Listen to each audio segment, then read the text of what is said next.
여러분 안녕하십니까? 1월 3일 수요일 프레스룸 라이브입니다. 오늘도 따끈따끈한 세 가지 한 뉴스부터 시작하겠습니다. 흉기 습격을 당한 이재명 민주당 대표가 서울대병원에서 목 안쪽 정맥 재건 긴급 수술을 받고 중환자실에서 회복하고 있습니다. 민주당은 오늘 비상의원총회를 열어 당 운영과 대응책을 논의할 예정입니다. 이재명 대표를 습격한 60대 남성은 경찰 조사에서 이 대표를 살해하려 했다는 취지로 진술한 걸로 전해져 경찰은 살인미수 혐의를 적용해 이르면 오늘 구속영장을 신청한다는 방침입니다. 이 내용 자세히 살펴봅니다.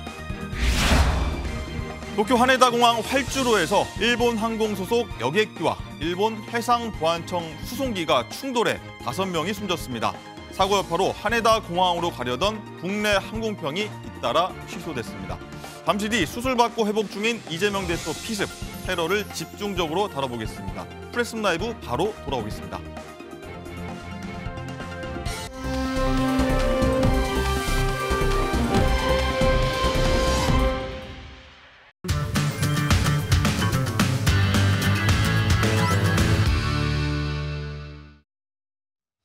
네, 프레스룸 라이브는 유튜브로도 시청할 수 있으니까요. 댓글로 좋은 의견 주시면요. 저희가 함께 얘기 나눠보도록 하겠습니다. 자, 프레스룸 라이브의 뉴스 핵심 관계자분들 모셨습니다. 원영섭 단장, 설주환 부위원장, 김광삼 변호사, 배상훈 프로파일러, MBN 장가희 기자 나오셨습니다. 안녕하십니까? 예.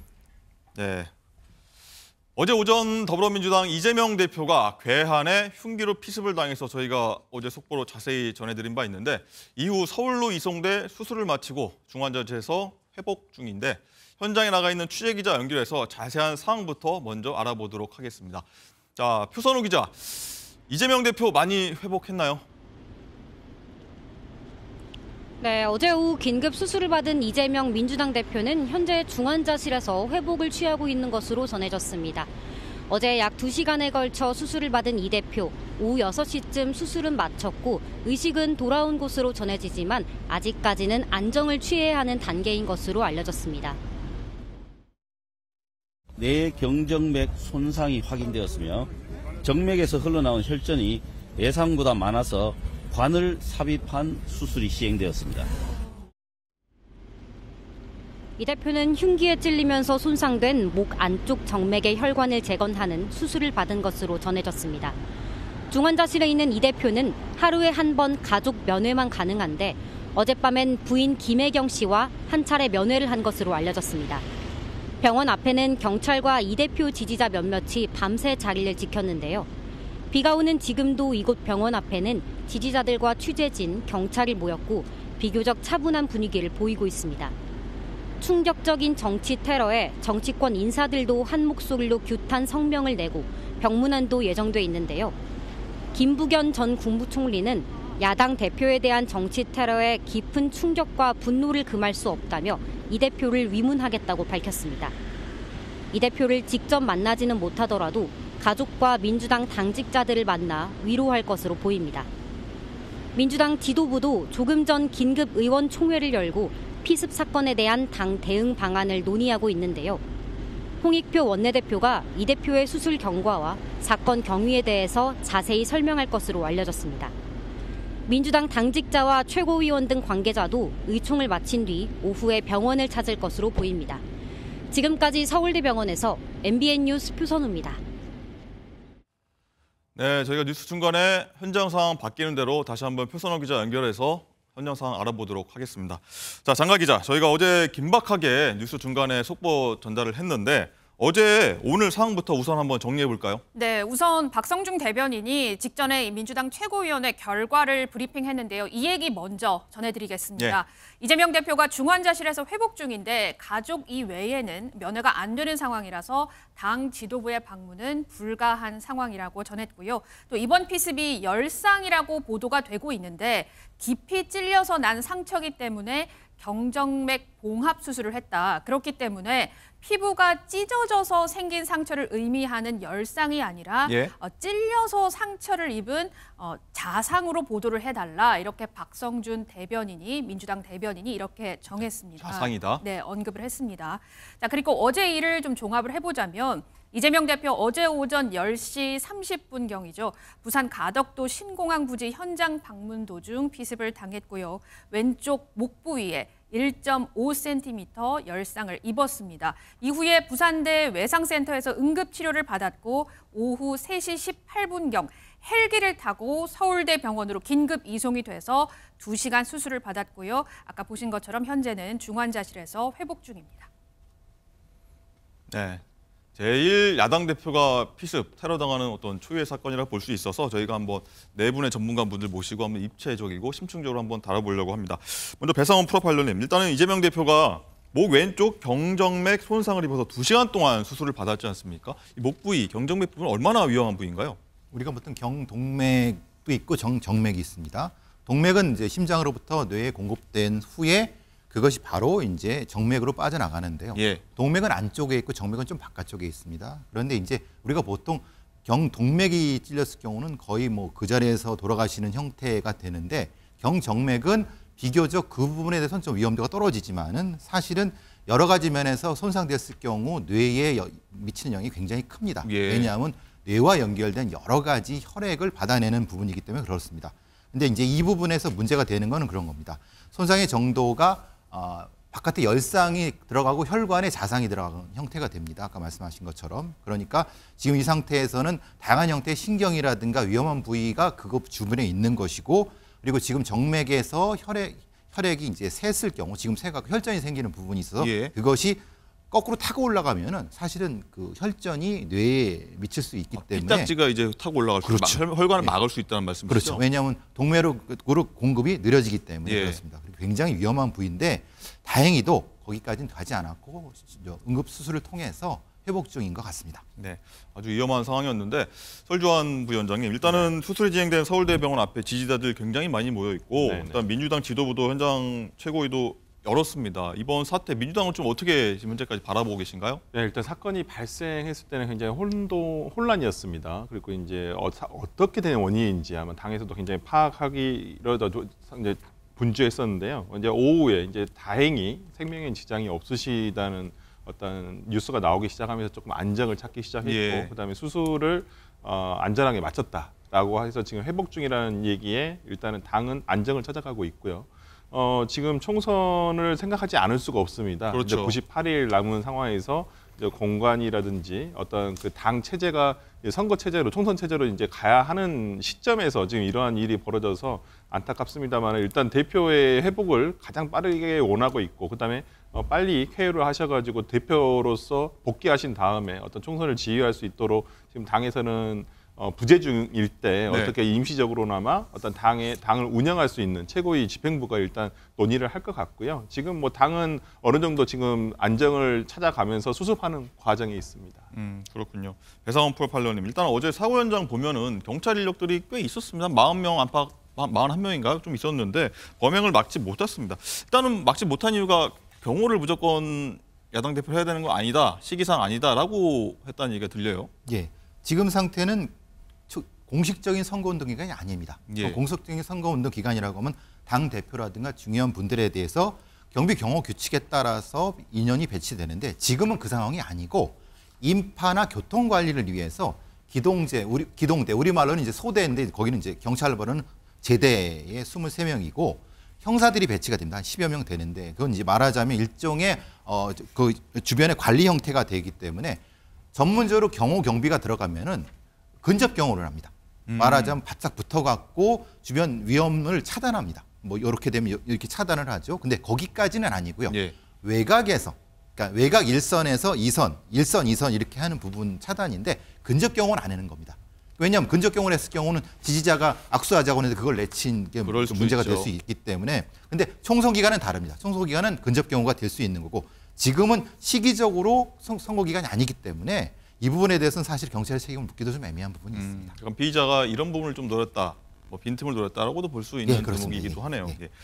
자, 김광삼 변호사님, 일단은 검찰도 부산지검에 특별수사팀을 구성해서 진상규명에 나서겠다고 했습니다. 검사 출신이라서 뭐 이 부분은 잘 엄중하게 대응하겠다는 걸 볼 수 있을 텐데 이번 사안 굉장히 좀 중대한 사안이라고 일단은 보고 있는 것 같습니다. 그렇죠. 뭐 야당 대표가 이제 피습당하는 이제 백주 테러를 당한 거 아닙니까? 그래서 이거 자체는 뭐 검찰이 됐건 경찰이 됐건 굉장히 중대한 사건에 분류될 수 있는 거고요.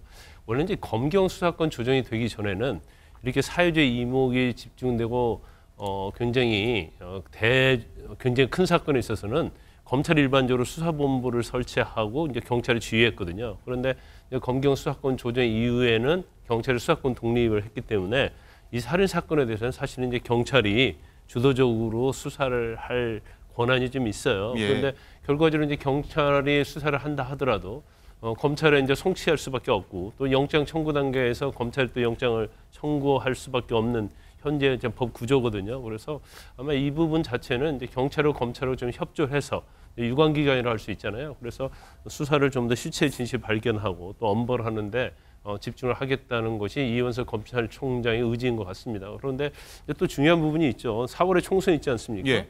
그럼 총선에 또 이러한 일이 또 반복될 수가 있어요. 그래서 그러한 부분에 있어서도 22대 총선과 관련해서 다시는 재발하지 않도록 하는 그러한 뭐 시스템이랄지 아니면 검찰청 자체에서 어떤 정치적 폭력 행위에 대해서 어떻게 할 것인지 이런 것들을 다시 검토해보는 그런 시간이 될 겁니다.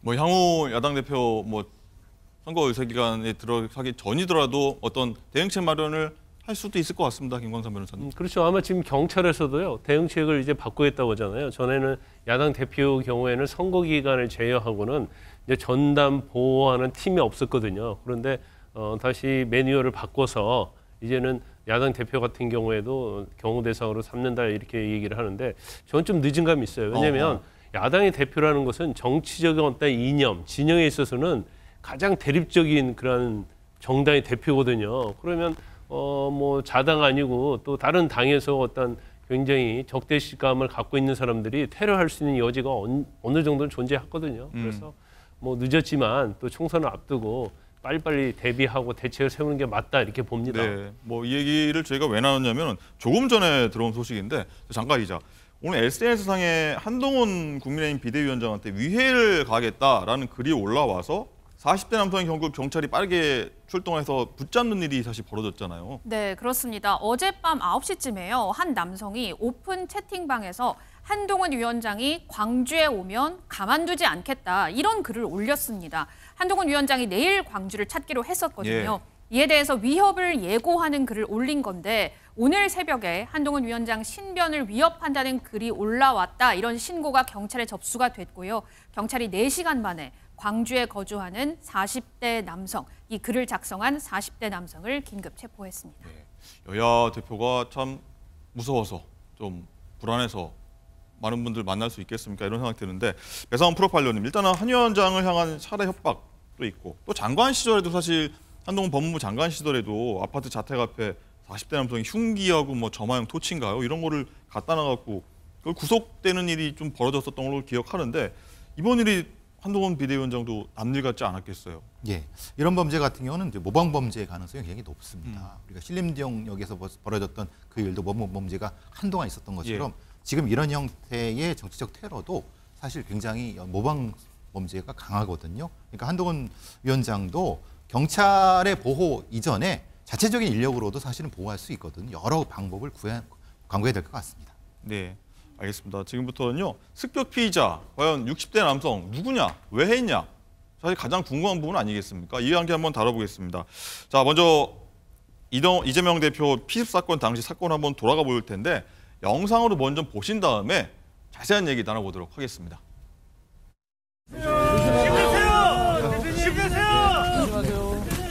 이낙연 전 대표가 오늘 내일 좀 거취 표명 예고했는데 입장이 어떠세요? 라이라는 말.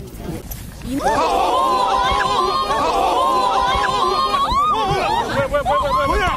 저 사람 저거 뭐야 저거? 저거 뭐야 저거? 대표님 괜찮으세요? 119 불러 빨리. 119. 대표님 힘내십시오. 의료진에 따르면 자칫 대량 출혈이나 추가 출혈이 우려되는 상황입니다.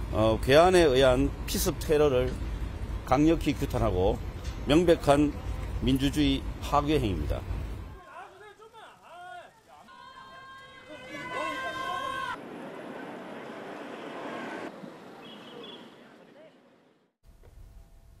네, 영상 다시 봐도 정말 깜짝 놀라고 충격적인 사건이 아닐 수 없는데 지금 방금 들어온 소식은요. 피의자 60대 남성이요. 자택에 압수수색 영장이 발부가 됐답니다. 한번 자택을 한번 뒤져서 어떤 것들을 계획했는지 한번 알아볼 것 같습니다. 검찰이요. 자, 장가 기자.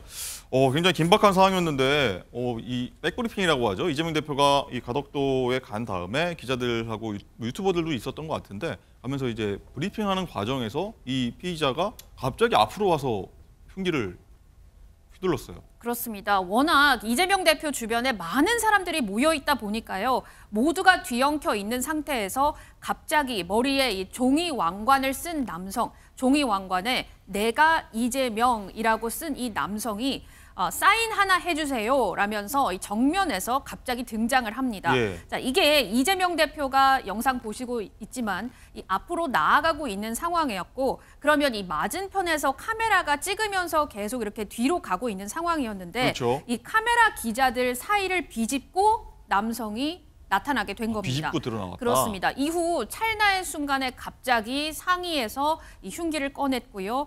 경찰 조사 결과 이 길이 18cm의 흉기로 인터넷에서 구매한 것으로 알려지고 있습니다. 자, 그런데 왜 이 남성을 미리 막지 못했을까? 이런 궁금증이 많으실 텐데요. 현장에 있던 목격자들에 따르면 이 피해자 역시 이재명 대표의 이름을 연호했기 때문에 이재명 대표의 열성 지지자인 줄 알았다. 이런 목격자의 증언들이 나왔습니다. 예. 특이한 거예요. 원래 그 지지자들이 그렇게까지 하고 오진 않거든요. 그분은 좀 약간 과도하게 왔고 그리고 현장에 오신 분들한테도 뭐 유상현 총경이나 오셨을 때 되게 아는 체도 많이 한 것 같고요. 보통 이제 앞에 카메라 기자가 있으면 거기는 무방비 상태거든요, 사실은요. 이 범인 같은 경우는 카메라 기자들을 통해서 그 앞으로 들어왔거든요. 예. 이 현장 상황을 너무 잘하는 거죠, 보니까. 계획적이었던 거 아니겠습니까? 당대표에 대한 공격이 얼마나 셌는지 뒤에 있던 비서가 충격을 받아서 넘어질 정도였다는 거예요. 그다음에 경찰들이 제압한 상황에서도 상당히 저항하는 모습을 보면서 그 자리에서 정말 살인을 느꼈다라고 좀 저에게 얘기를 해주더군요. 네, 현장에 있던 분 그리고 현장 상황을 자세히 들었던 박성중 대변인 목소리 듣고 왔는데 장가 기자, 일단 가장 궁금한 건 60대 피의자 이 어떤 사람이고 왜 이런 일을 저질렀을까? 많은 분들 관심이 있어 하지 않습니까? 피의자 관련 내용 좀 뭐 나온 게 있습니까? 네, 현재까지 파악된 바에 의하면요. 이 피의자는 김모 씨고 66세, 66살인 것으로 알려지고 예. 있습니다. 직업이 공인중개사라고 합니다. 범행 6일 전에도 원룸 매매를 중개를 했다고 하고요. 이 피의자는 부동산 중개업 경력만 24년 차고 2012년부터는 충남 아산에서 공인중개사무소를 운영해 왔다고 합니다. 저희 취재진이 어제 이 부동산 중개 사무소에 가봤는데요. 네. 이곳이 이재명 대표를 공격한 이 피의자가 운영하던 부동산입니다. 지금 현장 영상이 나오고 있죠. 자, 그리고 문에는 신문이나 공과금 청구서가 쌓여 있을 정도로 최근에는 그 부동산에 출입이 없었던 것으로 파악이 되고 있습니다. 영업을 안 했나 보네요. 네, 그렇습니다. 자, 어제 이 경찰에 체포된 후 모습을 드러낸 이 피의자. 과연 취재진의 질문에 뭐라고 답했을까요? 들어보시죠. 범행 왜 저지르신 겁니까? 공범 있으십니까? 혼자 범행 준비하신 겁니까? 범행은 언제부터 계획하셨다고 말씀해 주셨어요? 민주당 당원이신가요? 지난달에 부산에 묵살거리자 범행 계획하셨나요? 네, 배상원 프로파일러님. 일단은 저기 묵묵부답이었습니다. 취재진 질문에 묵묵부답인데 일단 본격적인 경찰 조사 시작되니까 입을 좀 열었다고 하더라고요. 예, 성격상으로 약간 소심한 사람 같습니다. 아까 장관 기자 말씀하신 것처럼. 근데 이제 보통 이런 경우는 이제 직접적인 어떤 일시라든가 장소에 대한 질문부터 보다는 오픈형 질문을 많이 합니다. 말하자면 이제 개방적인 형태에서 본인의 얘기를 좀 할 수 있게 좀 풀어주는 형태로 하기 때문에 처음에는 좀 긴장했다 하더라도 이 조사가 시작되면서는 여러 가지 얘기를 하는 것 같습니다. 근데 물론 그 조사 받은 내용이 논리적이나 그런 부분인지는 확인할 수 없습니다만은 여러 가지 얘기를 지금 하고 있는 것 같습니다. 다만 죽이겠다는 살인의 고의에 대한 얘기는 분명히 하는 것 같고요. 그 다음 그러니까 말하는 여러 가지 정황이나 이런 부분에 대해서는 차후에 계속 얘기를 지금 풀어나가고 있는 것 같습니다. 네, 지금 일단 이 피의자가 어떤 사람이냐가 가장 궁금한데 본인이 얘기를 안 하니까 이 주변 분들 얘기를 이제 보도가 많이 되고 있는데 소심한 사람이고 대화 나눠보면 조용한 스타일이다. 뭐 다들 충격이 크다 이런 얘기도 나오고요.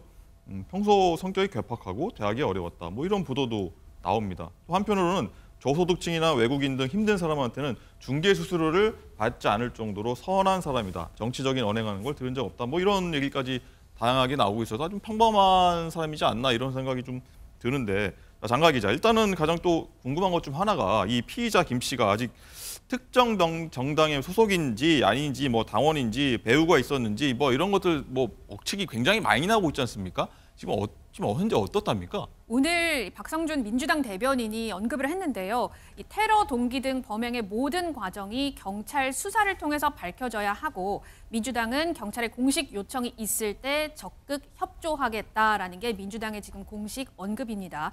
중앙일보에 따르면 민주당에 이 피의자가 가입했다는 진술을 했다 이런 얘기가 나오고 있는데요. 네. 일각에서는 국민의힘 책임당원이었다 이런 얘기도 나오지만 책임당원이었다가 민주당으로 갔다 뭐 이런 얘기가 나오군요. 그렇습니다. 하지만 이 모든 얘기나 의혹들이 정확하게 밝혀지지 않았기 때문에 아직까지 속단할 수는 없는 상황입니다. 예. 원영섭 단장님, 여기서 한번 여쭤보겠습니다. 이거 아주 굉장히 조심스러운 부분입니다. 이 민주당원이냐, 국민의힘 당원이냐, 아니면 국민의힘 당원이었다가 민주당원으로 왔느냐, 뭐 굉장히 확정된 게 없기 때문에 굉장히 조심스러운데, 만약에 이 보도대로라고 하면, 중앙일보 보도라고 했나요?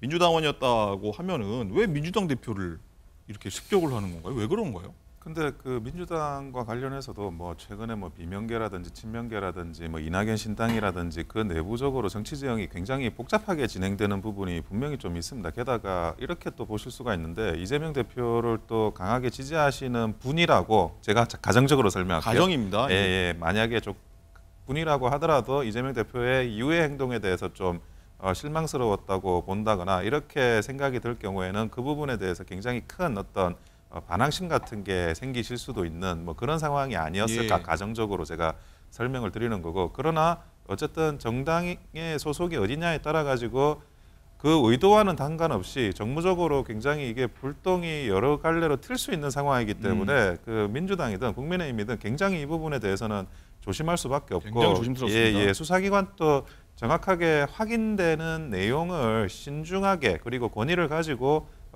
바깥으로 이렇게 발표해 주셨으면 하는 게 바람입니다. 배상훈 프로파일러님, 일단 이런 분들이 가끔 뭐 정치인들한테 테러하는 분도 있지 않습니까? 뭐 심심치 않게 왕망 나오고 있는데, 이런 사람들의 심리는 어떤 건가요? 왜 이런 짓을 벌이는 걸까요? 극단적인 부분은 이제 이럴 수 있죠. 가정적으로 너무 좋아해서, 예를 들면 너무 이제 이 이재명이라는 사람을 좋아했는데 본인의 생각과 다르게 좀 행동하는 부분이 있어갖고 그것이 마음에 안 들었다. 그러니까 추정입니다. 원당장님 말씀처럼 그런 형태의 경우도 가능한 거고요. 또 반대의 경우도 가능하겠죠. 근데 기본적으로 망상적인 장애가 있는 건 확실한 것 같습니다. 왜냐하면은 여러 가지 면에서 지금 여기 나는 이재명이다라는 그 완강 같은 걸 다른 사람들은 그렇게 하지 않는, 마치 지지자인 척하는 형태로 접근하는 부분도 있고 그런 부분이기 때문에 좀 더 행동이 과도한 부분이 분명히 존재한다. 그러니까 그걸 가정적으로 봤을 때 그런 부분에 있어서는 조금 우리가 좀 살펴봐야 되지 않을까 싶습니다. 네. 참고로 이 경찰 조사 결과 마약류나 투약한 적 없고, 예, 없습니다. 정신병력도 없다, 이렇게 지금 얘기가 나오고 있습니다. 자, 장가 기자, 그런데 이 피의자가요, 한 달 전에도 이 대표한테 접근했던 모습이 일단은 영상에 포착이 됐어요. 네, 한 번뿐이 아니라요, 몇 차례 이재명 대표의 동선을 따라다닌 것으로 지금 추정이 되고 있습니다. 우선 지난달 13일에는요, 이재명 대표가 부산 전세 사기 피해자를 만났는데 간담회 일정이 모두 끝나고 나서 이재명 대표가 차량을 타고 떠난 직후 영상을 보게 되면 차량 옆에 파란색 왕관을 쓴 남성이 짧게 등장을 합니다. 자, 그리고 지난 1일 이재명 대표가 봉화마을을 방문했을 때도요, 피의자가 현장에 있었던 것으로 알려지고 있는데, 그때도 머리에 내가 이재명이라는 왕관을 쓰고 다녀서 목격자들은 열혈 지지자인 줄 알았다, 이런 진술이 나왔습니다. 김광선 변호사님, 일단은 뭐 한 달 전부터 쫓아다녔다, 그 흉기를 뭐 상의에다가 품고 있었다는 거 아닙니까? 네. 이 정도면 계획 범죄라고 봐야 할까요? 아니, 완전 계획된 범죄라고 볼 수 있죠. 일단 인터넷에서 이제 흉기를 구입했고요. 거의 흉기의 살상용 아닙니까? 네. 그다음에 이재명 대표 이제 동선을 잘 알고 있는 거예요. 그래서 아마 이전에 그 언론에 이제 2번 정도 이재명 대표 행사에 참여한 걸로 보이는데, 이게 카메라에 안 잡혀서 그렇지 또 몇 번 더 있을 수도 있다. 그러면 이 당시에 정말 좋아서 따라다니는 건지, 아니면 어제의 어떤 그런 피습을 위해서 의도적으로 어떤 시간을 보고 방법을 강구하기 위해서 했는지 이제 그건 좀 알 수가 없어요. 그렇지만 어제 같은 경우에도 사실은 동선을 다 알고 있었다는 거 아닙니까? 그리고 그 자리에서 순간 포착을 해서 취재인의 틈을 비집고 들어간 거예요. 그리고 사실은 이제 칼 가지고 뭐 흉기 가지고 뭘 할 때 어느 부위가 굉장히 중요한 부위인지를 알고 있는 거예요. 그래서 목 부위를 겨눈 거라고 볼 수밖에 없거든요. 그러면 이건 완전히 계획된 범죄인데 그러면 이런 계획을 언제 세웠느냐? 이제 그 부분을 경찰에서 이제 조사를 할 거라고 보고요. 살인 쪽에서 이제 계획이냐 아니면 우발적이냐 굉장히 또 형량에 영향을 많이 미치거든요. 예. 그런데 우리가 이제 전에도 뭐 선례가 있었습니다만은 아마 상당히 살인의 고의는 당연히 인정이 될 거고요. 형량은 굉장히 중한 형량이 선고될 거라고 보입니다. 네. 배성훈 프로파일러님, 일단 범죄 심리 전문가시니까요. 이 피의자 지지자인 척, 뭐 여기 왕관에다가 내가 이재명이다, 뭐 이렇게 하고 뭐 총선 승리 뭐 200석 이런 것도 달고 다니면서 완전 지지자인 척인지 지지자인 척 했는지 모르겠는데 일단 지지자인 척 같이 했는데 이렇게 몇 차례나 계속 진거리에서 뭔가를 시도했다는 모습, 이건 어떻게 봐야 됩니까? 기본적으로 이제 접근 거리에 문제가 있죠. 사실 치명적인 것을 할 공격은 사실은 찌르는 겁니다. 베는 거는 치명적이지 않을 수 있습니다. 그러니까 그렇기 때문에 베는 것과 찌르는 것에 대한 고의성이 좀 있거든요. 찌르는 게 더 고의성이 있다. 예, 바로 목적을 하고 들어가는 거고. 예. 베는 것 같은 경우는 그 부분에 대해 훨씬 더 적습니다. 기억하실지 모르겠지만 리포트 대사라든가 아니면 박근혜 전 대통령 부분에서도 베는 것 부분은 형량이 훨씬 더 적거든요. 그러니까 지금 이거는 특정한 어떤 부위를 공격해 들어갔다는 건 사실은 살인의 고의가 분명히 존재하는 거. 그럼 그렇게 하려면 지근거리로 접근해야 되는 거죠. 그렇게 하려면 사실은 여러 가지 면에서 이제 지지자인 척하는 형태가 반복해야지 근접해 주지 않겠습니까? 이제 아마 그런 형태로 심리적으로는 좀 접근했을 가능성이 높습니다. 그렇군요. 김광삼 변호사님, 일단은 뭐 이 살인 미수 혐의 이 피의자한테 적용된다는 거 아닙니까? 네. 일단은 그럼 구속영장 신청할 예정이라고 하는데 이르면 오늘이요. 중점적으로 뭘 좀 들여다봐야 될까요? 일단 전체적으로 뭐 살인의 고의가 있었다는 게 인정되는 거 아니에요. 그래서 영장을 신청을 하고 영장은 발부될 겁니다. 100%. 그런데 이제 중요한 것 중에 이제 살인에 있어서 이제 범행의 동기가 굉장히 중요해요. 더군다나 일반적인 살인은 대개 이제 원한이랄지 아니면 우발적인 감정 싸움 이렇게 일어나는데 이것은 그렇지 않잖아요. 이제 계획된 범죄고 더군다나 야당이란 대표는 어떻게 보면 정치적인 측면에서 보면 가장 중심에 서 있는 인물이거든요. 예. 그래서 본인의 어떤 이념이나 진영의 논리 아니면 어떤 확신 이런 거에 의해서 범행을 저지른 건지 그 부분이 제일 중요한 조사 부분이 될 거고요. 그다음에 이제 두 번째 중요한 것은 저는 이제 객관적으로 볼 때는 뭐 배후가 있다는 생각은 들지 않아요. 그렇지만 뭐 우리가 그냥 배후가 없을 것이다 그렇게 지나칠 건 아니고 네. 과연 누가 배후에 있었는지 혹시나 이제 그런 부분도 경찰에서는 한번 수사를 좀 세세하게 할 필요가 있다 이렇게 봅니다.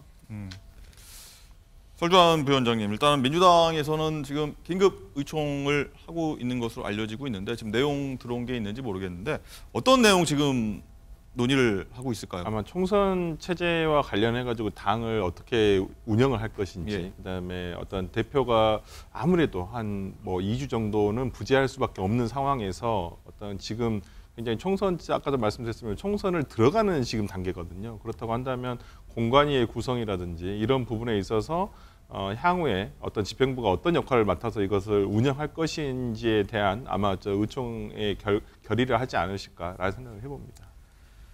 네, 이재명 대표 피습 소식에 또 윤석열 대통령은 신속한 수사로 진상 파악하라라고 지시했고 여야도 한 목소리로요 정치 테러다라고 규탄하면서 이 대표의 빠른 회복 기원했는데 관련 발언들 저희가 한번 모아봤습니다. 윤석열 대통령은 오늘 이재명 대표의 피습 소식을 듣고 결코 있어서는 안 될 일이 벌어졌다며 이 대표의 안전에 대해 깊은 우려를 표명했습니다.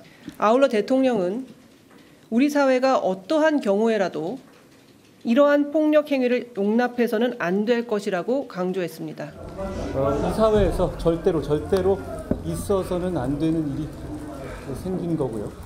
이재명 대표님의 빠른 회복을 진심으로 기원합니다. 수사 당국은 엄정하고 신속하게 수사에서 전말을 밝히고 책임 있는 사람에게 무거운 책임을 물어야 한다고 생각합니다.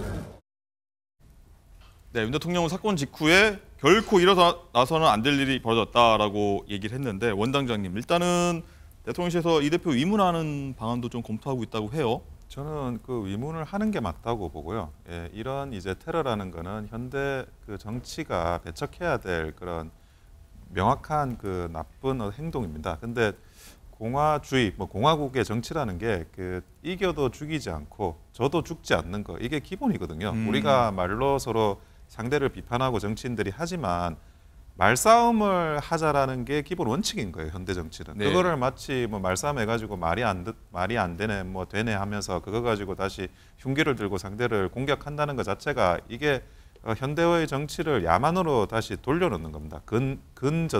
전근대 행위로 돌려놓는 거기 때문에 그 부분에 대해서는 뭐 여야가 중요하지 않고 네. 모든 정치인들이 이 부분에 대해서 당연히 규탄을 해야 되고 뭐 그 전에 이제 단식이나 이런 거는 뭐 단식 코스프레니 아니면 뭐 정치적인 목적에 의한 단식이니 이런 문제가 있었지만 지금 이제 그 비습된 거는 명확하게 이렇게 가해자가 있는 상황이기 때문에 이 부분에서는 한 명의 정치인으로서 같이 이렇게 그 동병상련을 느끼고 위로를 하고 위문을 하는 게 저는 대통령께서 적절하게 하시는 행동이 아닐까라고 생각됩니다. 예, 그렇죠. 장가 기자, 오늘 오전에 있었던 이 대통령 신년 인사회가 있지 않았습니까? 여기에 뭐 이재명 대표가 원래 참석하려고 했는데 뭐 특검법 때문에 불참할 수 있다 이런 보도 나오긴 했는데 일단은 불참할 수밖에 없던 상황인데 야당 지도부 모두 불참을 했나요? 지금 현재까지는 알려지지 않고 있어서 네, 그렇습니다. 우선 이재명 대표 피습에 여의도 정가가 지금 거의 올스톱이 된 상태거든요. 그렇죠. 이재명 대표가 대통령 신년 할애회에 참석을 하기로 했었죠. 지난해 10월 윤석열 대통령 시정연설 이후에 2개월 만에 만남이었기 때문에 관심이 많이 쏠렸는데요. 불발되게 됐고요. 그리고 매주 화요일에 여야 원내 지도부 간 민생 법안을 논의하는 이 2+2 협의체 회동이 어제 2시에 예정이 되어 있었는데 이것도 역시 지금 연기가 된 상태입니다. 네, 설주환 부위원장님 일단은 뭐 모든 지금 정치 행위가 거의 올스톱 된 것 같아요. 이재명 대표 위로 차원에서 이낙연 전 대표 신당 창당하겠다, 선언하겠다 이번 주로 예고돼 있었지 않습니까? 이것도 사실 멈출 수밖에 없을 것 같아요. 뭐 신당 창당이라는 말에 대해서는 조금 이낙연 전 대표께서 조금 언급을 회피하셨어요. 그러니까 예. 그게 바로 이렇게 급하게 만들 수 있는 것은 아니다. 근데 입장 표명을 하겠다라는 얘기를 원래 내일 예정을 하고 있었습니다만은 아무래도 이재명 대표에 대한 어떤 이 테러 행위로 인해서 아마 정치적인 의견을 표출하는 것이 조심스러울 수밖에 없다라는 아마 예상을 할 것 같고요. 그다음에 그렇기 때문에 제가 봤을 때는 좀 당분간 이 부분은 좀 미뤄지지 않을까라는 생각을 하고 어제 이재명 대표의 어떤 그 쾌유하는 어떤 그 회복하는 속도를 보고 그 다음 정치 일정을 얘기를 하지 않을까라는 생각이 들고 이걸로 인해서 뭐 멈춰지거나 그럴 것 같지는 않습니다. 기존에 워낙 이제 본인께서 의지를 이미 굳히셨다고 지난 연말에 얘기를 하셨기 때문에 지금 이재명 대표에 대한 테러로 인해서 어찌 보면 중단돼 있기는 하지만은 뭐 다시 아마 물밑 작업은 계속되고 있지 않을까라는 생각을 해봅니다. 또 하나 있죠. 이 비명계죠. 혁신계라고 불러달라고 하는 원칙과 상식 행보에도 일단은 제동이 걸린 것 같은데 설주환 부원장께 한번 여쭤볼게요. 이런 상황들을 뭐 어떻게 바라봐야 될까요? 뭐 그 위중한 상황이긴 한데 이분들 입장에서는 좀 늦춰졌다 이렇게 볼 수밖에 없을 것 같아요. 네, 원래 오늘 입장 발표를 하기로 했었죠. 하지만 뭐 저도 어제 이분들을 만났습니다만은 어떤 말 하시던가요? 뭐 본인의 정치의 일정에 대해서도 얘기를 하셨습니다만 일단은 오늘 기자회견 같은 경우는 해서는 안 된다. 일단은 본인들도 말씀을 하셨고요. 저는 그렇기 때문에 당분간은 좀 미뤄지지 않을까. 일단 이재명 대표가 대표로서 복귀를 하셔야 됩니다. 그렇기 때문에 복귀를 해서 정상적인 당 운영을 하실 때 나서야 어떤 당의 혁신이라든지 이런 부분, 총선에 대비한 어떤 내용들을 서로 얘기할 수 있는 부분이 돼야 되기 때문에 지금으로서는 병상에 계신데 오히려 이런 정치적인 논쟁을 하는 것은 뭐 서로에게 좋지도 않고 그렇죠. 뭐 국민들이 보시기에도 상당히 눈살 찌푸려질 수가 있기 때문에 당분간은 아마 어떤 정치 일정 등이 조금 연기가 될 것이고요. 예. 뭐 본인들은 뭐 이낙연 신당이라든지 이런 부분에 대해서는 조금 선을 긋는 것은 정확하게 말씀하셨습니다. 예. 그리고 이런 가운데 친명계 의원입니다. 5선 안민석 의원도 한마디 했는데 이 대표의 피습이 변곡점이 될 거다라고 하면서 이낙연 전 대표 신당 창당이 좀 어려워질 거라는 주장을 내놨는데 그 목소리 한번 듣고 오겠습니다. 이낙연 대표의 신당의 명분은 반 이재명이었잖아요. 예. 다른 깃발이 없어요.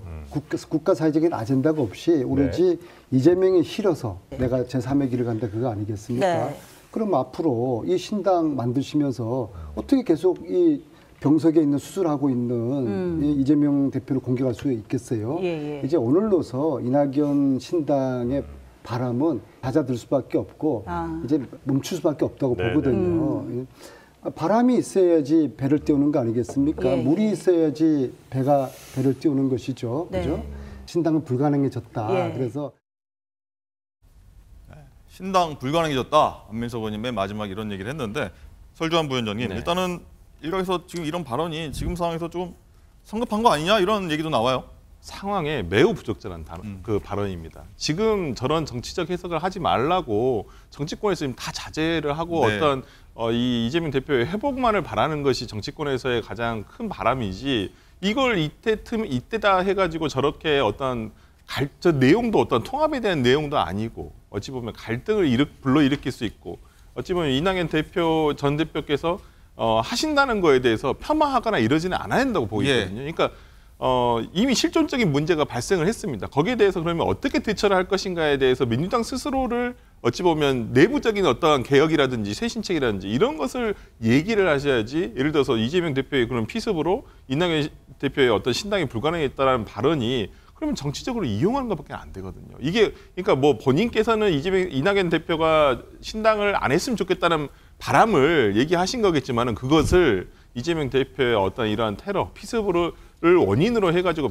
빗대어서 말씀하시는 것은 저는 온당하지 않은 발언이라고 봅니다. 부적절했다 이렇게 보시는군요. 자, 그리고 좀 속보가 좀 들어온 것 같은데요. 부산경찰청에서 이 60대 피의자 있지 않습니까? 습격했던 여기 관련해서 브리핑을 했다고 하는데 장가 기자 지금 소식 들어왔나요? 네, 그렇습니다. 방금 전에 부산경찰청에서 백브리핑을 했습니다. 이 피의자가 대체 누구냐, 어떤 사람이냐, 왜 그랬느냐 이게 굉장히 많이 궁금해하실 텐데요. 주요 내용을 좀 알려드리면 경찰에 따르면 이 피의자는 이번 범행이 단독 범행이다라고 언급을 했다고 합니다. 그리고 경찰은 휴대폰 포렌식을 통해서 계획 범죄를 수사 중이고요. 많은 분들이 궁금해하시는 이 피의자 당적 부분에 대해서도 경찰에서는 기다려달라, 지금 절차에 따라서 천천히 확인 중이다라고 언급을 했습니다. 그리고 피의자가 사용한 흉기를 가지고도 왈가왈부 말이 많았는데요.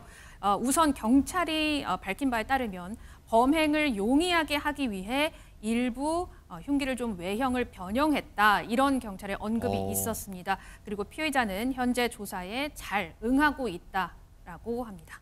예, 흉기의 외형을 변형했다는 건 굉장히 계획적인 범죄로 보인다는 분석이 나올 법하고요.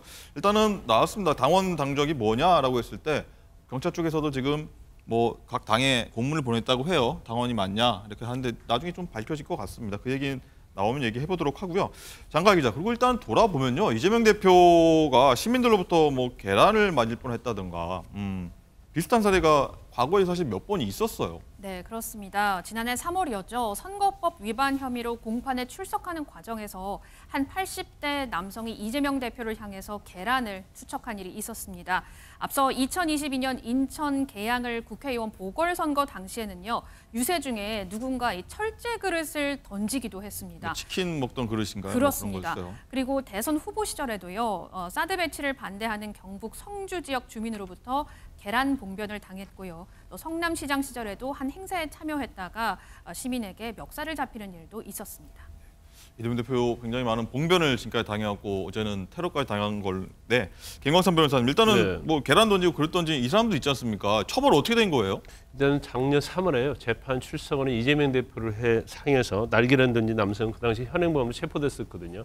그런데 이재명 대표가 처벌 불원서를 제출했기 때문에 처벌하지 말라. 그렇죠. 이제 처벌되지 않은 걸로 알고 있어요. 그러니까 단순 폭행 같은 경우는 피해자가 처벌 불원하면 처벌할 수 없거든요. 그리고 22년 인천 계양에서 이제 보궐선거할 때 그때 뭐 치킨 뼈 해가지고 철직으로 던져가지고 그때 상당히 많은 언론에 보도가 됐지 않습니까? 그런데 이 사람 같은 경우에는 징역 4개월에 집행유예 1년을 1심에서 받았어요. 그래서 본인은 억울하다, 뭐 형량이 너무 높다 해서 항소를 했는데 항소심에서도 역시 똑같이 집행유예 선고됐어요. 그런데 그때도 역시 처벌 불원서가 법원에 제출은 됐습니다. 하지만 그것은 이제 참작이 안 되었다 이렇게 볼 수 있고요. 그다음에 마지막으로 이제 대선 후보 시절에 이제 성주 참외 농가에 갔을 때 그때도 10대가 계란을 투척했거든요. 네. 이 경우에도 뭐 민주당에서 처벌을 원하지 않는다는 처벌 불원서를 냈기 때문에 아마 처벌을 받지 않은 걸로 알려졌습니다. 일단은 뭐 정치인에게 표도 중요하지 않습니까? 그래서 너무 처벌하지 말아달라는 뜻에서 낸 게 좀 경각심이 좀 없었던 거 아닌가 생각 좀 들긴 하네요. 근데 뭐 계란 투척을지 이런 정도는 사실 이제 정치인의 숙명이라고 볼 수 있어요. 그렇지만 그거와 이번 테러 사건은 완전 다른 문제죠. 그래서 일단 뭐 제일 중요한 것은 계란 투척이 됐건 아니면 이런 테러가 됐던 이런 일이 이제 결코 발생해서는 안 되겠죠. 그래서 뭐 경찰의 대비책이 굉장히 필요하다 이렇게 봅니다. 설주환 부위원장님, 일단 얘기 들었다시피 이재명 대표한테 유독 이런 좀 많이 봉변이 좀 많이 일어났어요. 어떻게 보세요? 그러니까 그 정치인들이 어떤 이런 피습 상황이 발생하는 것은 대국민들 아니면 대시민들을 만나면서 접촉하는 어떤 기회가 많아지면서 이런 일들이 벌어진다고 볼 수 있거든요. 그렇다고 한다면 이재명 대표가 시민들과 함께 할 수 있는 자리를 유독 많이 하기 때문에 이런 위험이 있을 수도 있다라는 저는 분석도 해보고요.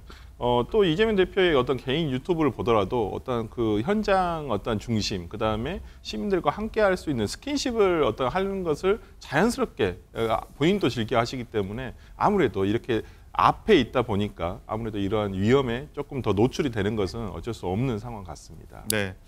이재명 대표 피습 사건이요. 보면 이제 총선 앞둔 정치권에 미칠 영향도 굉장히 좀 많을 것 같습니다. 여러 가지가 미칠 수밖에 없는데 원영석 단장님, 일단은 예전에 보면 지방선거 유세 도중에 박근혜 전 대통령이 2006년이었던가요? 테러를 당한데 이게 자상을 입었지 않습니까? 커터칼 테러를 당하고 뭐 대전 선거 관련 상황을 물어본 게 굉장히 컸습니다. 대전 어떻게 됐죠? 이런 게 좀 유명했었는데 한나라당이 분리했던 판세가 이걸로 통해서 좀 평가가 뒤집혔다는 얘기가 나왔었는데 뭐 이번 뭐 굳이 분석을 해야 되나 싶긴 한데 어떻게 되리라고 보십니까 이번 사건이? 아무래도 그 이재명 대표에 대해서 동정 심리가 발생할 수밖에 없습니다. 그 여러 가지로 이제 동정 여론이 생길 수밖에 없고 그 부분에 대해서는 뭐 인지상정이지 않습니까? 지금 뭐 어떤 경우에 이야기를 한다고 하더라도 모기 아주 그 급소인 모기 피습당한 거는 명백하기 때문에 이 부분과 관련해 가지고 이재명 대표에 대한 동정론은 생길 수밖에 없다고 보는데 이제는 그 다음입니다. 근데 과연 이거를 정무적으로 활용을 하느냐, 정무적으로 좀 과도하게 활용하려고 한다 그러면 오히려 역효과가 발생을 할 수 있거든요. 네. 아까 그 안민석 의원의 발언 같은 것도 이거를 어떤 정무적인 발언을 활용하겠다라는, 이용하겠다라는 그런 효과로 또 국민들이 오해할 수가 있어요. 그렇기 때문에 그 부분에 대해서 뭐 이거를 마치 그 지지세를 집중시키는 대로 과하게 활용한다. 저는 뭐 그게 오히려 역효과를 불러일으키는 그런 상황이 발생할 수도 있다고 봅니다. 예.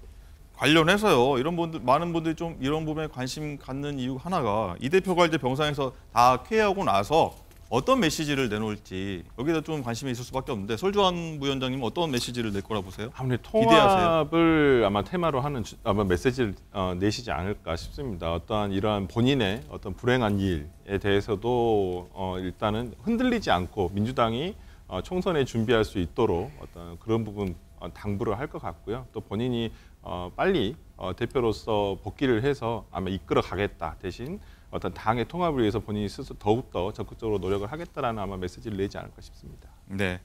그리고 이번 이 대표가 좀 재판을 일주일에 2-3번씩 받는데 사실 다음 주 월요일도 재판이 사실 하나 있었는데 이제 어쩔 수 없이 지연된 거고 뭐 그 이후로 좀 1-2주 정도 또 미뤄지지 않을까 이런 예측 좀 나오고 있습니다. 자, 어쨌든 이 제1야당의 피습이요. 이제 테러는 충격적일 수밖에 없는데 해외에서도 비상한 관심을 보이는데요. 박진아 아나운서가 정리해봤습니다. 프레스룸 라이브픽의 박진아입니다. 어제 벌어진 이재명 더불어민주당 대표의 피습 소식, 많은 분들이 놀라셨을 텐데요.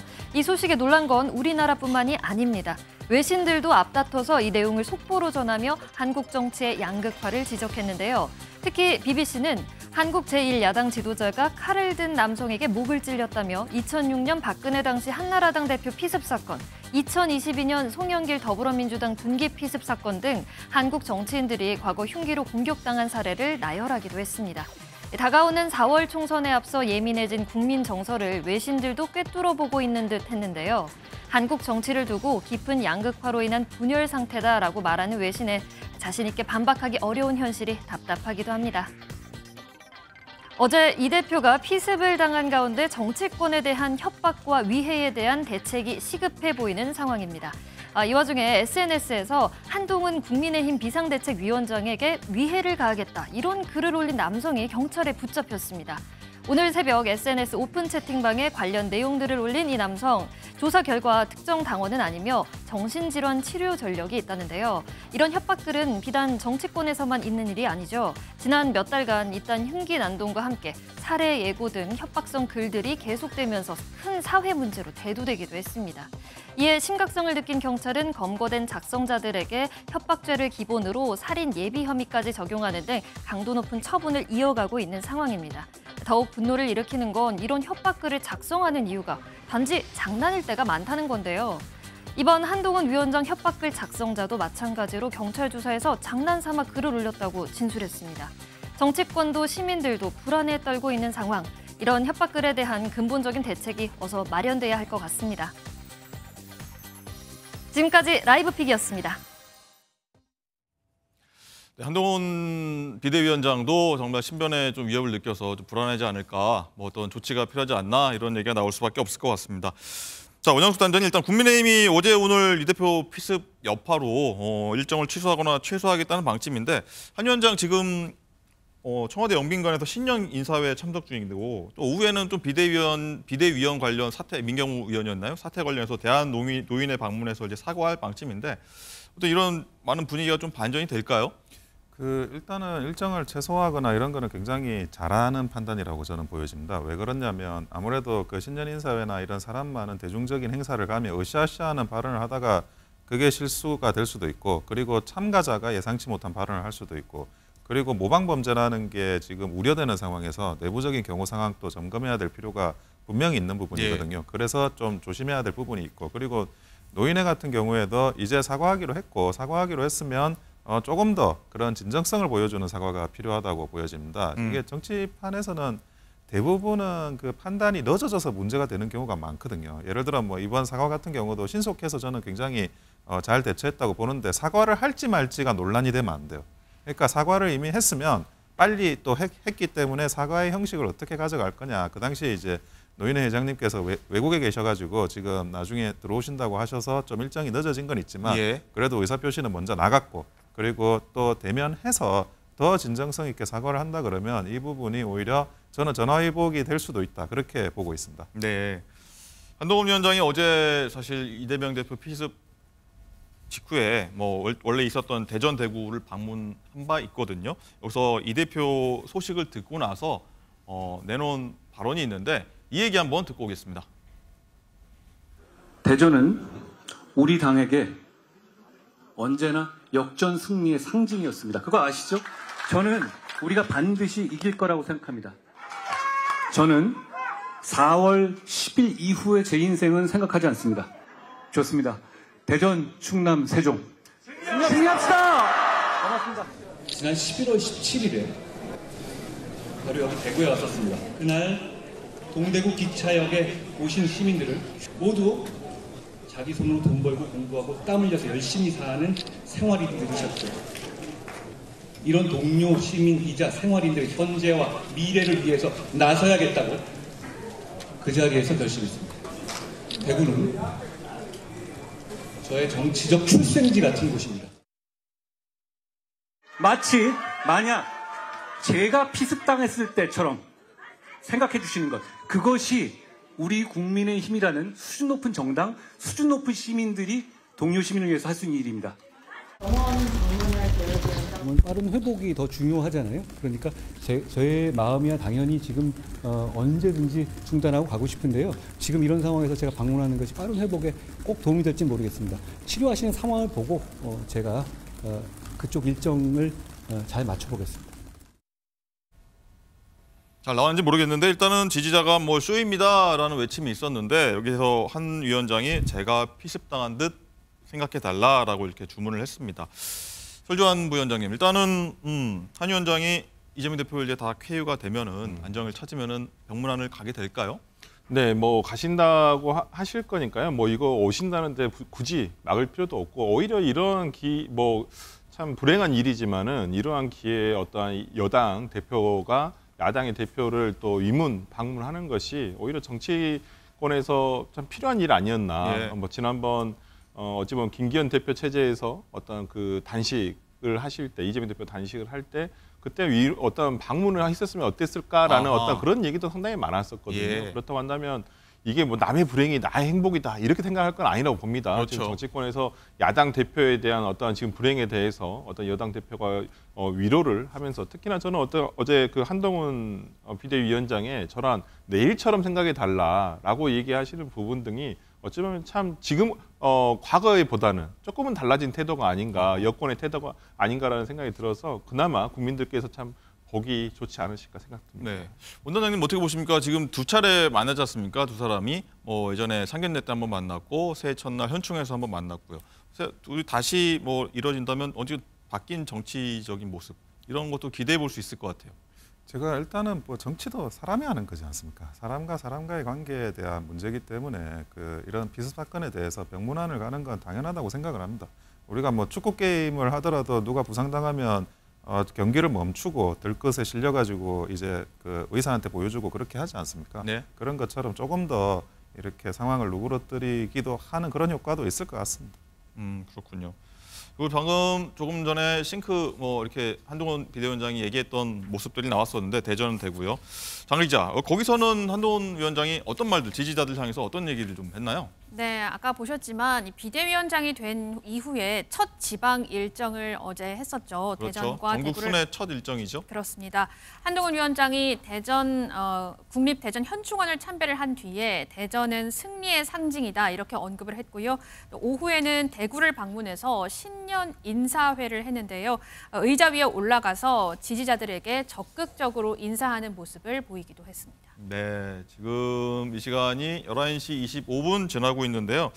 자, 서울대병원 중환자실에서 수술 후에 회복 중인 이재명 대표 회복세가 어떤지 저희 현장 연결해서 다시 한번 알아보도록 하겠습니다. 자, 오전 중에는 이제 김부겸 전 총리가 병문안을 간다고 했는데 갔는지 확인까지 해보고요. 자, 취재 기자 연결해 보도록 하겠습니다. 표선우 기자, 이재명 대표 현재 상황 좀 나아진 점 들어왔습니까? 네, 우선 김부겸 전 국무총리가 방금 전 이곳 서울대병원에 도착을 했습니다. 김 전 총리는 남색 코트를 입고 제 뒤로 보이시는 길을 따라 직접 걸어 들어 올라왔는데요. 다만 이 대표가 있는 중환자실은 가족 면회만 가능하기 때문에 김 전 총리가 이 대표를 직접 만나지는 못할 것으로 전해졌습니다.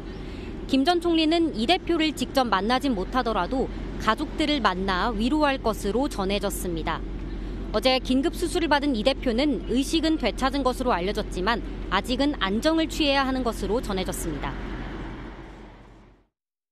뇌경정맥 손상이 확인되었으며 정맥에서 흘러나온 혈전이 예상보다 많아서 관을 삽입한 수술이 시행되었습니다. 이 대표는 어젯밤 부인 김혜경 씨와 한 차례 면회를 한 것으로 알려졌습니다. 병원 앞에는 경찰과 이재명 대표 지지자 몇몇이 밤새 자리를 지켰는데요. 비가 오고 있는 지금도 현재 서울대병원 앞에는 지지자와 취재진, 경찰이 모였고 현재는 비교적 차분한 분위기를 보이고 있습니다. 민주당 지도부는 조금 전 긴급 의원총회를 열고 피습 사건에 대한 당 대응 방안을 논의하고 있는데요. 비공개로 진행되고 있는 의총은 이후 공개로 전환해 홍익표 원내대표가 이 대표의 수술 경과와 사건 경위에 대해 설명할 것으로 알려졌습니다. 민주당 최고위원 관계자는 의총을 마친 뒤 오후에 병원을 찾을 것으로 전해졌습니다. 지금까지 서울대병원에서 MBN 뉴스 표선우입니다. 네, 병원 상황 알아봤고요. 방금 표선우 기자 얘기한 대로 민주당 긴급의총이 시작돼서 조금 전에 마쳤다고 합니다. 자, 장가 기자, 긴급의총에서 민주당 의원들 어떤 얘기를 좀 나눴나요? 네, 오늘 민주당 의원들이 긴급의원총회 이후에 입장문을 발표를 했습니다. 예. 입장문의 주요 내용을 좀 살펴보자면 민주주의를 위협하는 모든 폭력에 반대한다라면서 주요 정치인을 표적으로 한 테러를 강력히 규탄한다라고 했습니다. 또 경찰 등 수사기관이 엄정하게 수사를 해야 한다면서 수사 과정에서 정치적 고려나 축소, 왜곡이 있다면 좌시하지 않겠다 이렇게 언급을 했습니다. 네, 테러를 강력 규탄한다 이런 성명 냈군요. 자, 정치권 소식 계속 얘기 나눠보도록 하겠습니다. 자, 원단장님, 일단은 한동훈 장관이 대전, 대구 찾아서 4월 10일 이후의 인생은 생각하지 않는다. 그리고 대구에서는요, 자신의 정치적 출생지다는 얘기까지 했는데 보수의 심장이라고 불리는 대구 아니겠습니까? 이 얘기들, 모습들 어떻게 보셨어요? 굉장히 총선 전략을 정교하게 설계하고 계시지 않나라는 생각이 듭니다. 대전 충청권이 실제로는 서울 수도권의 승부처가 되는 핵심적인 지역이기도 합니다. 그 충청표가 결국에는 이제 서울 수도권에서 어느 정도 반응을 하느냐에 따라 가지고 서울 수도권의 판세를 좌우하게 되거든요. 예. 그리고 대구 역시 이제 보수의 성지죠. 보수 지지층이 딱 그 기저에서 받쳐주고 있어야 또 그 총선에서 가장 강력한 승리의 견인차가 될 수 있기 때문에 그 두 가지 지역, 그 두 지역에 대한 중요도를 굉장히 높게 생각하신 게 아닌가 그런 생각이 듭니다. 네, 그렇군요. 설주환 부위원장님, 일단은 한 위원장의 이런 광폭 행보가 이제 조기 선거대책위원회를 꾸린 것 같은 효과를 보겠다는 의도다. 이런 해석도 나오더라고요. 네, 아무래도 뭐 비대위를 어찌 보면 좀 빨리 띄운 감도 없지 않아 있습니다. 네. 또 급하게 그 과정을 살펴보면 조금 뭐 좀 매끄럽지는 않았어요. 그렇다고 한다면 지금 한동훈 비대위원장으로서는 전국 순회를 하면서 어찌 보면 조기 선대위 체제로 가서 어떤 지금 총선 체제로 이미 넘어갔다고 봐야 되거든요. 그러니까 원래는 1월 2일, 그러니까 100일 딱 시작하면서 1월 1일부터가 100일 남지 않았습니까? 그렇다고 한다면 각 당이 총선 체제로 가야만 하는데 지금 민주당 같은 경우는 이재명 대표의 피습 사건으로 인해서 조금 지체되는 면은 없지 않아 있습니다만은 빨리 정비를 해서 아마 민주당도 준비하지 않을까라는 생각을 해봅니다. 알겠습니다. 이 이재명 대표 피습 상황 전해드리고 있는데 뭐 여야를 떠나서 뭐 KU를 기원하고 있고 이번 계기를 통해서 뭐 양 극단의 정치 혐오적인 분위기가 있는데 좀 완화됐으면 좋겠다는 생각이 듭니다. 자, 오늘 말씀 여기까지 듣겠고요. 저희는 내일 오전 10시 30분에 다시 찾아뵙겠습니다. 고맙습니다.